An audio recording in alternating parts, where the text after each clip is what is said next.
কক্সবাজার শহরের বাঁকখালী নদীর মোহনা থেকে 4,60,000 ইয়াবাসহ 9 জনকে আটক করেছে র্যাব। এ সময় 9 জন মাদক কারবারিকে আটক করা হয়। মঙ্গলবার রাতে র্যাব 15 এর মুখপাত্র সহকারী পুলিশ সুপার ফারুক এক বিজ্ঞপ্তিতে এ তথ্য নিশ্চিত করেছেন। আটককৃতরা হলেন আব্বাস উদ্দিন, মোহাম্মদ আবু তাহেদ, মোহাম্মদ ফিরোজ, মোহাম্মদ মোস্তাক আহমদ, মোহাম্মদ নবী হোসেন, মোহাম্মদ শাহাবুদ্দিন, মোহাম্মদ সেলিম, জাফর আলম ও আবুল কালাম প্রো কালু। র্যাব 15 এর সহকারী পুলিশ সুপার ফারুক বলেন, টেকনাফ থেকে কিছু মাদক কারবারি ইয়াবার একটি বড় চালান নিয়ে যাচ্ছে মাছ ধরার ট্রলারে কক্সবাজারের উদ্দেশ্যে রওনা করেছে। এমন তথ্যের ভিত্তিতে কক্সবাজার শহরের 1 নং ওয়ার্ড নাজিরা টেক বাঁকখালী নদীর মোহনায় র্যাব 15 এর একটি আভিযানিক দল বিশেষ অভিযান পরিচালনা করে উক্ত ট্রলারটিকে আটক করতে সক্ষম হয়েছে।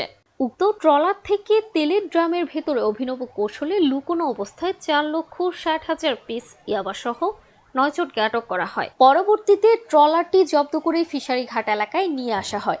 আটকরা দীর্ঘদিন যাবৎ অভিনব কায়দায় বিভিন্ন পথে তাদের মাদকদ্রব্য পাচার করে আসছে বলে জানান।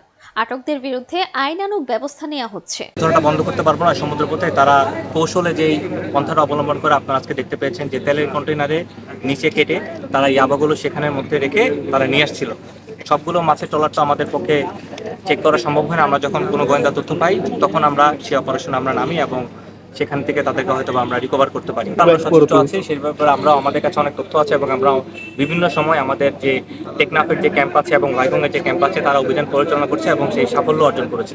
সবাই মাদককে না বলেও মাদকের ব্যাপারে সচেষ্ট হন এবং আমাদেরকে সবাইকে এই মাদক থেকে বেরিয়ে আসতে হবে এবং একজন একজনকে সাহায্য করলে সেটা থেকে আমরা অবশ্যই বেরিয়ে আসতে। 9 জনের পরিচয় পেয়েছেন? হ্যাঁ, আমরা 9 জনের পরিচয় পেয়েছি, সেটা আমাদের কাছে লিপিবদ্ধ আছে, ইনশাআল্লাহ আপনাদেরকে আমরা জানাবো। মীর কাশেম আজাদের তথ্যচিত্রে জান্নাতুল তাহসিন, চ্যানেল 21, কক্সবাজার।